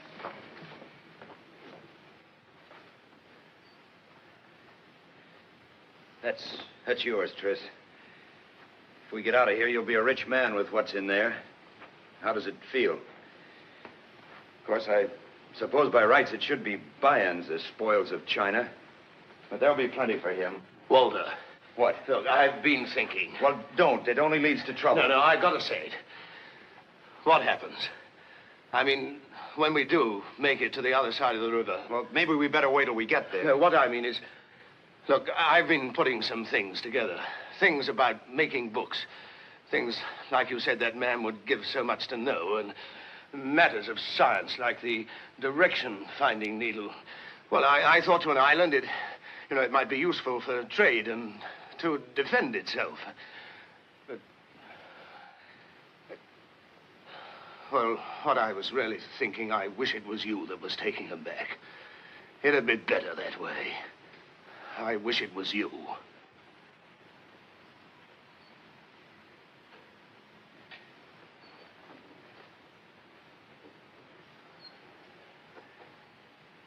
Well, Bayan was right about one thing.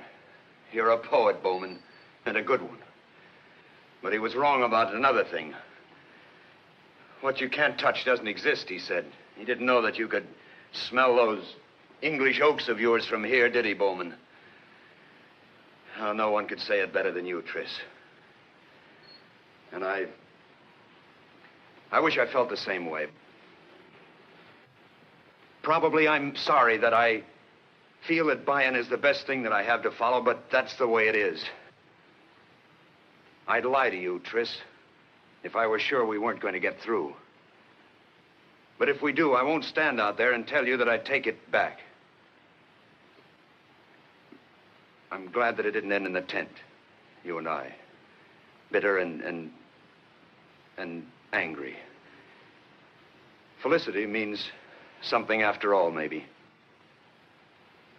I hope we don't make it. I hope you don't ever get to the river. Walter! I've finished, Walter.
One way we won't get out.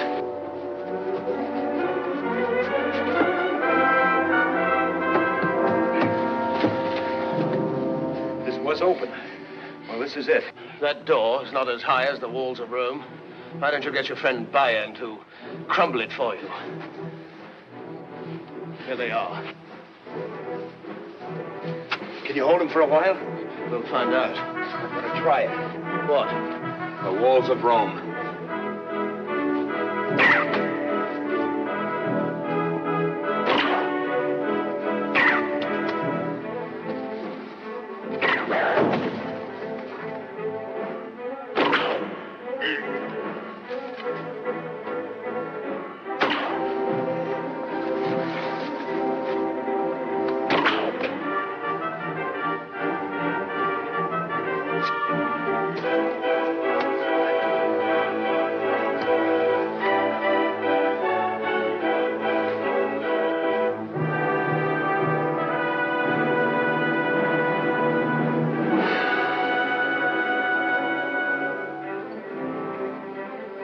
Give her to me a minute. Oh, you couldn't hit anything. Give it to me.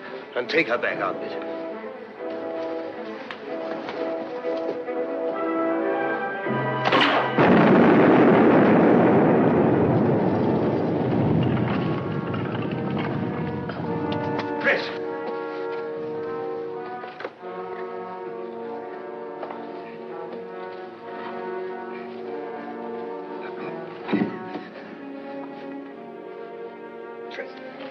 Are you all right? All right. Our friends will be back soon. Now get her down to the boat. Well, hold on to me. You take her. Stop being a hero. How will you keep them back? Throw a diamond at them? Go on, get her down to the boat. Mary.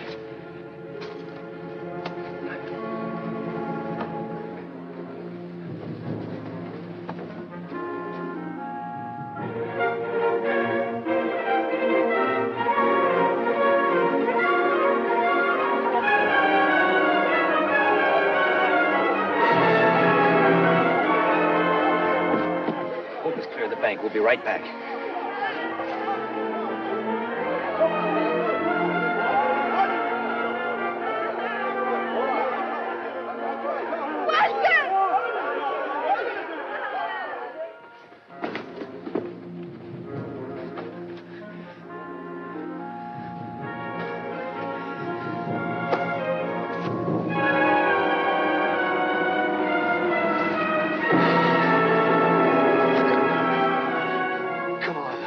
I said I hope we'd never get to the river.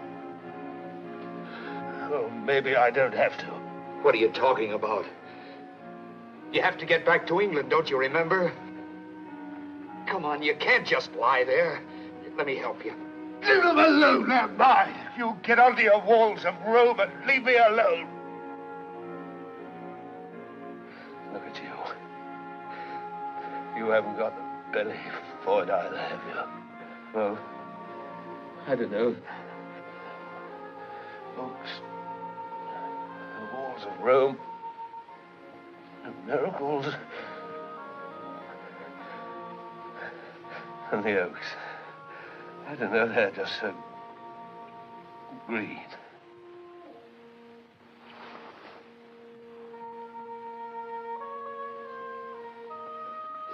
What are you talking like that for?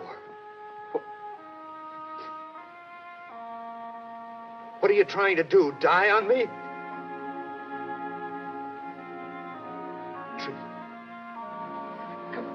Come on, Chris.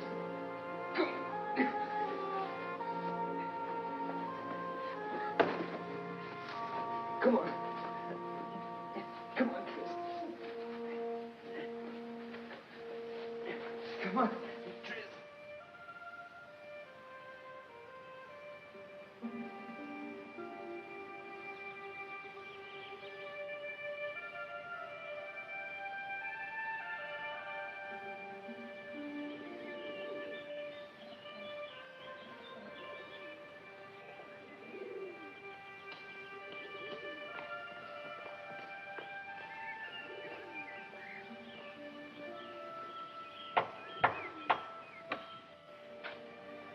We don't use this door anymore. If you've come to trade, you Old Will. Couldn't I use it? You're playing tricks at me. It is. It's Master Walter. I'm glad to see you. Come in, come in. Come in, Master Walter.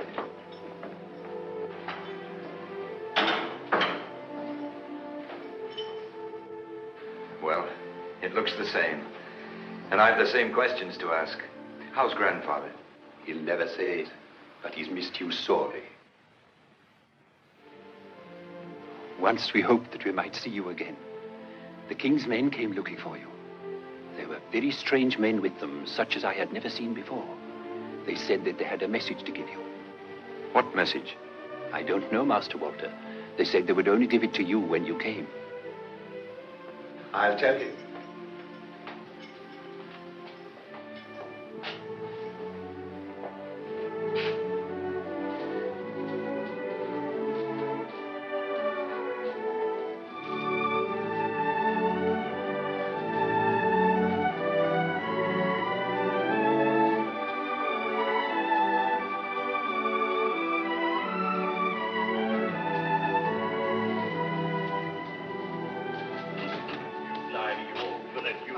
My lord, he's here. He's...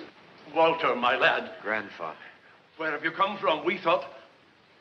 Wildekin, tell my grandson that... I've spoken to him. You let me speak to him. My lord, But what are you standing there for? I've broken my knightly vow. Wildekin, tell my grandfather that it was my Tell fault. my grandson that... Oh, what's the good? When a vow's broken, you can't put it together again. Perhaps the good bishop could tell, my lord. What have I got to do with a bishop? I can set myself my own penance. I'll... Oh, never mind, I'll think of one. Yes, my lord. And then I can talk to him as much as I want, can't I?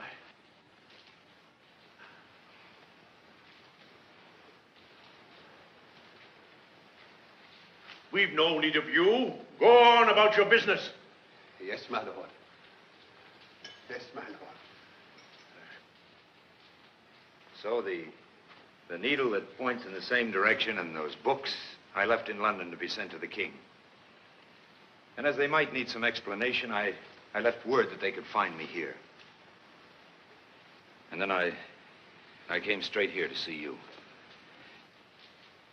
But I wish I had something more to tell you. It all ought to add up to something. I've seen Cathay, but what of that? For all my talk, there's been no help for Gurney in it. And maybe if I'd stayed here, he'd still be in his forest, looking down a shaft at some king's stag. Well, I should have the answers, lad, if you're troubled. I'm old enough. But if I was you, They're here, my lord. The king's men-at-arms. They wish to see Master Walter. Bring him in, man. Bring him in. We're ready for him.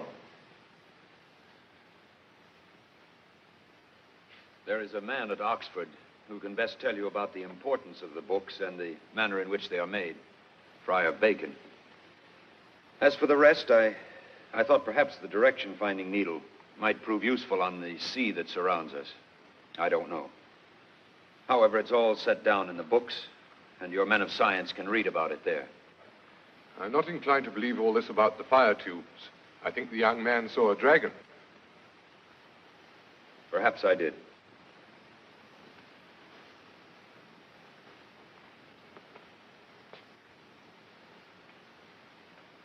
You have told us much and well, young Saxon. All but the most important part. I've told you all I know, sire. All but why you have done these things. I remember you well, young Saxon. You refused to enter my service, and you were very outspoken about it.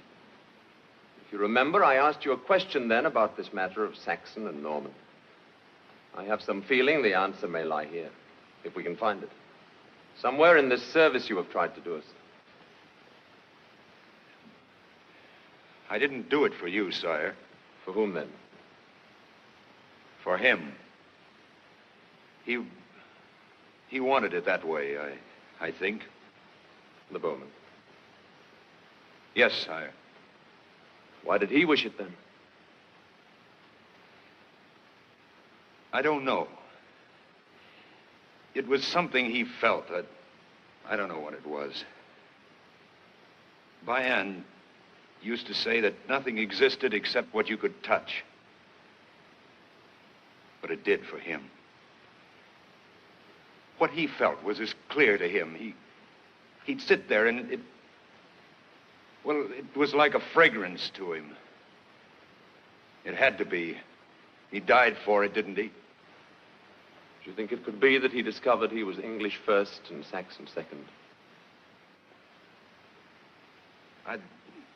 I don't know.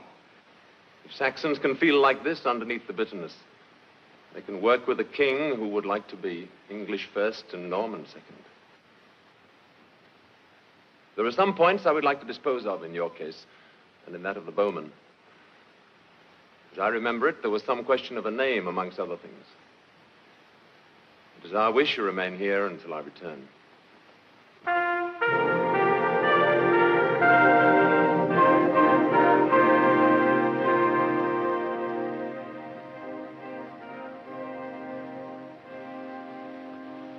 As you knelt, Walter of Gurney, rise, Sir Walter Fitzralph.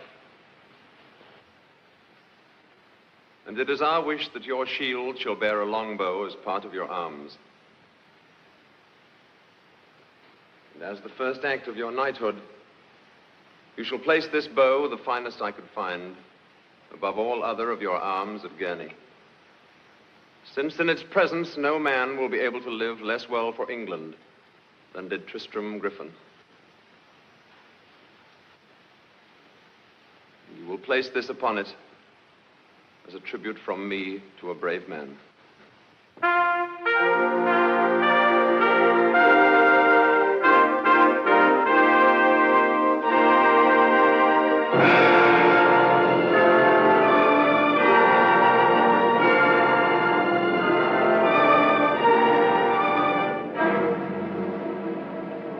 We have been sent a long way to see you. If you are the one my Lord Bayan called the scholar. Bayan? If you are that one, I've something I'm ordered to give you.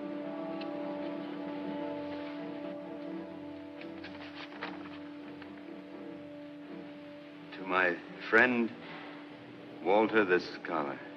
Bayan of the 100 Eyes sends greetings and a message. I think that I understand why you did not return to me and why you went back to your England. I still do not believe in your foolish chivalry, but I like men who are willing to die for the thing in which they believe, wherever I may find them. The tall bowman died well, and I think you would both have died well for me if that had been necessary.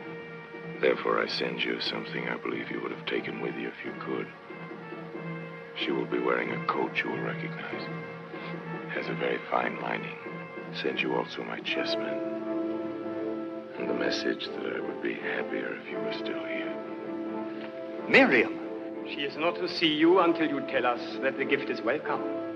My lord was afraid you might have tired of